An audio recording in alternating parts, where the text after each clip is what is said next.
Una niña desapareció dentro de su propia casa, pero el culpable nunca tuvo que entrar. ¿Qué ocurrió realmente esa noche? La casa estaba en silencio, pero no era el típico silencio de una madrugada tranquila.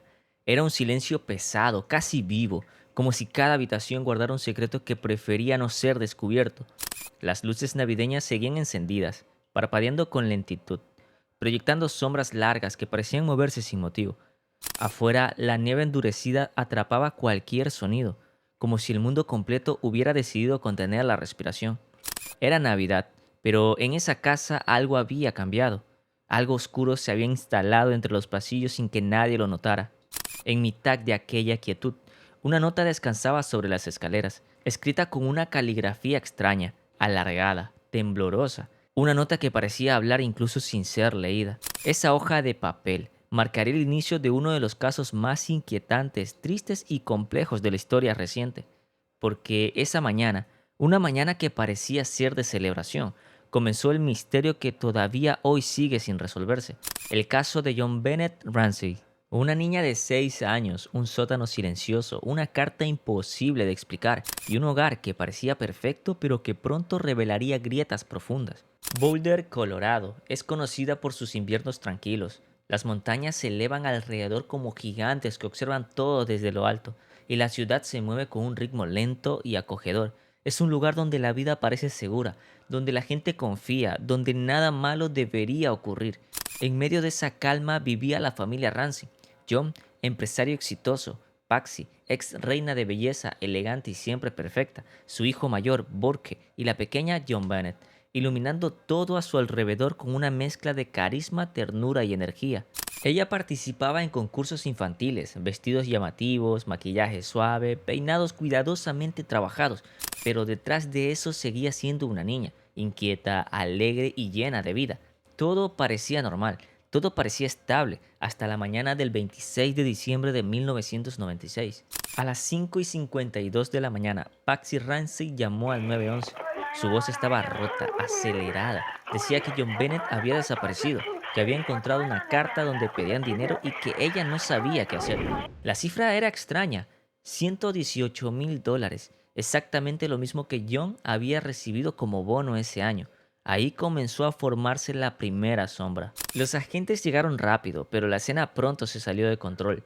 No acordonaron la casa, familiares y amigos entraron y salieron sin restricciones. Se tocó la carta, se movieron cosas, se alteró casi todo. Y afuera la nieve seguía cayendo, cubriendo huellas, borrando rastros, eliminando cualquier pista que tal vez habría sido crucial. Y la carta era larga, inusualmente larga.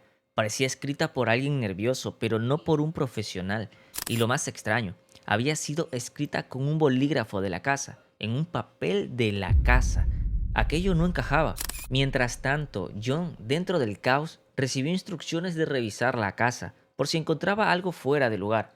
Al bajar al sótano, llegó al lugar al que casi nadie iba, una habitación pequeña, cerrada, donde almacenaban vinos y objetos viejos. Y allí encontró a su hija. John Bennett estaba inmóvil, envuelta en la penumbra del cuarto más frío de la casa.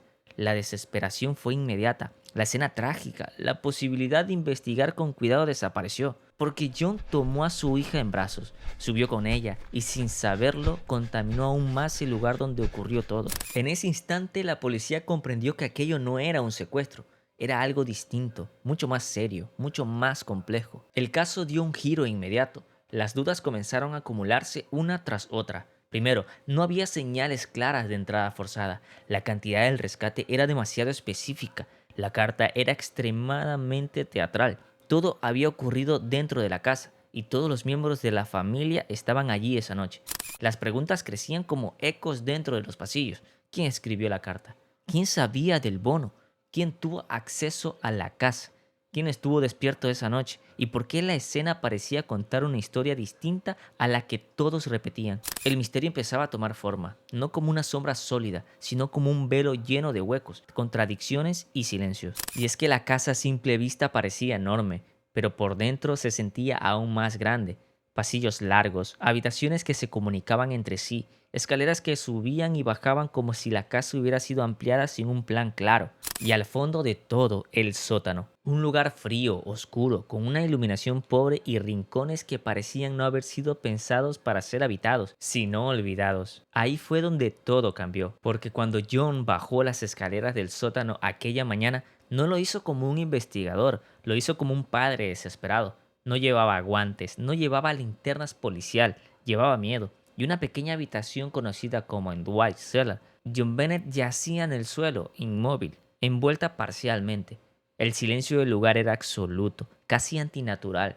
No hubo gritos que alertaran a toda la casa. No hubo una reacción clara, solo confusión. John tomó el cuerpo de su hija y la llevó hacia arriba, la colocó en el suelo del salón, la abrazó y lloró, y con cada uno de esos gestos humanos y comprensibles, la escena del crimen se deshacía un poco más. Cuando finalmente los investigadores comenzaron a analizar lo ocurrido, el rompecabezas no encajaba. Había señales claras de que John Bennett había muerto dentro de la casa. No fue llevada desde afuera, no fue trasladada largas distancias, pero no había signos de entrada forzada, ni ventanas rotas, ni puertas violentadas, nada. Y entonces surgió la primera gran pregunta y dicha en voz baja, pero imposible de ignorar. ¿Cómo entró alguien sin dejar rastro? O peor aún, ¿y si nunca entró nadie? Los investigadores volvieron una y otra vez a la carta del rescate. 3 páginas, escritas con calma suficiente como para no ser apresuradas, con frases largas, con referencias extrañas, con un tono que parecía imitar películas con amenazas teatrales y frases que sonaban exageradas. No era una nota típica, no era directa y no era fría, parecía personal, y eso inquietaba, más aún cuando se descubrió que el papel pertenecía a la familia, que el bolígrafo había sido tomado de la casa y que incluso se encontraron hojas de prueba, como si quien escribió la nota hubiera practicado antes. Eso no lo hace alguien con prisa. Eso no lo hace alguien temiendo ser descubierto en cualquier segundo. Eso lo hace alguien que se siente cómodo. Y otro dato que es sumamente extraño, la cifra, porque pedían $118,000, no 100,000, no 200,000, exactamente $118,000, el bono anual de John, un dato que no era público, un número que no aparecía en periódicos, un detalle que solo conocían personas cercanas o alguien que había investigado demasiado.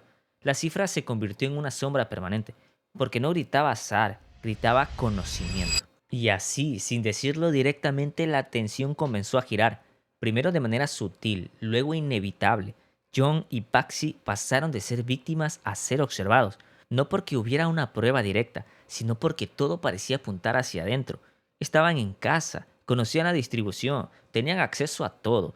La nota parecía escrita sin miedo, y sin embargo nada era concluyente. No había una confesión, no había una evidencia clara, solo inconsistencias. Pequeñas contradicciones en horario, recuerdos que cambiaban, detalles que parecían difusos, nada definitivo, pero todo inquietante. Y su hermano, Burke, de 9 años, mientras los adultos hablaban, discutían y lloraban, él permanecía en segundo plano, tranquilo, callado, demasiado tranquilo para algunos. No se le acusó formalmente nunca, pero su presencia silenciosa se convirtió en parte del misterio. ¿Sabía algo?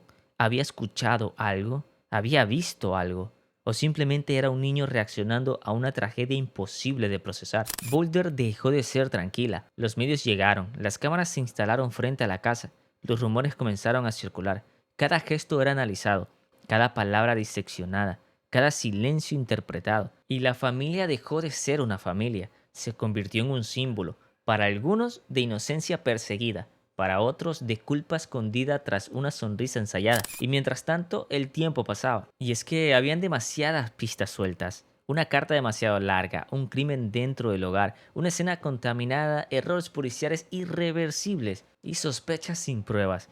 Cada intento por aclarar algo parecía generar 2 nuevas dudas. Era como intentar caminar por un pasillo que se alarga cada vez que crees estar cerca del final. Con el paso de los días algo quedó claro. El caso ya no pertenecía solo a la policía, tampoco solo a la familia, ahora pertenecía al mundo. Cada noticiero tenía una versión, cada periodista una hipótesis, cada experto una opinión distinta. Y mientras más voces aparecían, más se alejaba la verdad. Y los investigadores lo sabían, aunque no siempre lo admitieron en público. La escena del crimen había sido alterada desde el inicio. Personas caminando por la casa, abrazos, objetos movidos, puertas abiertas y cerradas sin registro.